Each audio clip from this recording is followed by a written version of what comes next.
est Caroline, je suis stratège de contenu pour une agence de marketing web. Aujourd'hui, ça me fait plaisir de partager mes impressions sur une visite d'un ergothérapeute de Kinatex Québec qu'on a reçu à l'agence avant la pandémie. D'abord, je tiens à préciser que même si cette visite-là a eu lieu avant la pandémie, à l'agence, notre lieu de travail, les conseils que nous a donnés l'ergothérapeute ont facilement pu être transposés dans notre espace de travail à la maison. Donc, comment ça s'est déroulé cette séance-là? C'est que chaque personne dans l'équipe avait un 30 à 45 minutes de séance individuelle avec l'ergothérapeute. Au début de cette séance individuelle-là, l'ergothérapeute a commencé par nous observer. Donc, la directive qu'on avait, c'était de continuer à travailler comme si de rien n'était. Et lui, de son côté, observait notre façon de travailler. Donc, il observait nos tâches, il observait aussi comment est-ce qu'on réalisait nos tâches, il observait notre équipement et comment est-ce qu'on utilisait et interagissait avec notre équipement. Et bien sûr, il observait notre posture. Ensuite de ça, l'ergothérapeute nous a donné des conseils, des ajustements qu'on pouvait faire immédiatement à notre poste de travail pour améliorer notre façon de travailler.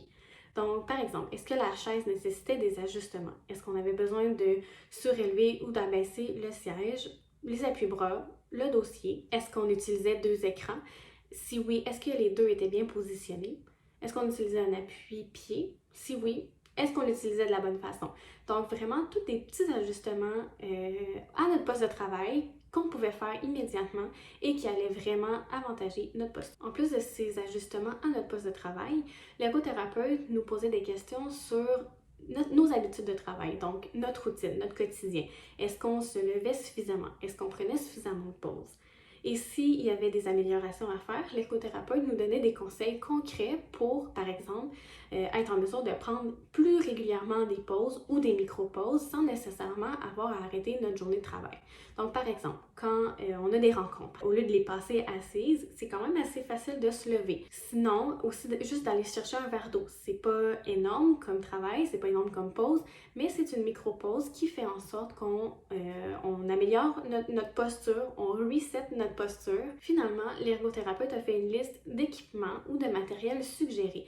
Donc, c'était des choses avec lesquelles on ne travaillait pas en ce moment, mais qui pouvaient grandement aider à améliorer notre posture ou nos interactions avec notre environnement. Donc, par exemple, moi, je ne travaillais pas avec 2 écrans. Je travaillais uniquement sur mon ordinateur portable.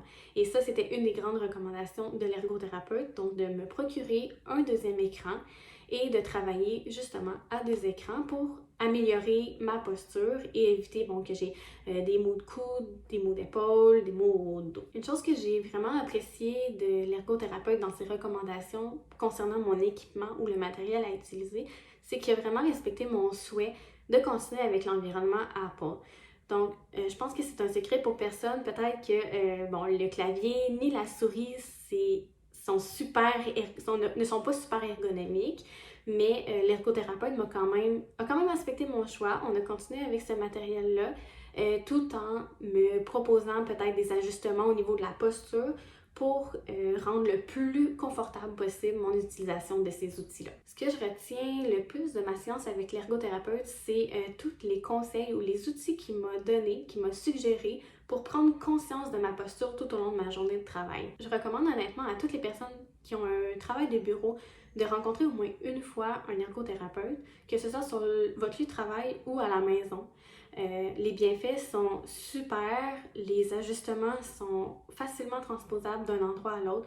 Donc, même si je travaille dans ma cuisine, je suis capable d'aller chercher des recommandations que m'a faites l'ergothérapeute pour les appliquer dans ma cuisine, dans mon bureau, si je travaille dans un café aussi. Donc, c'est vraiment des acquis qu'on garde avec nous, peu importe l'endroit où on travaille.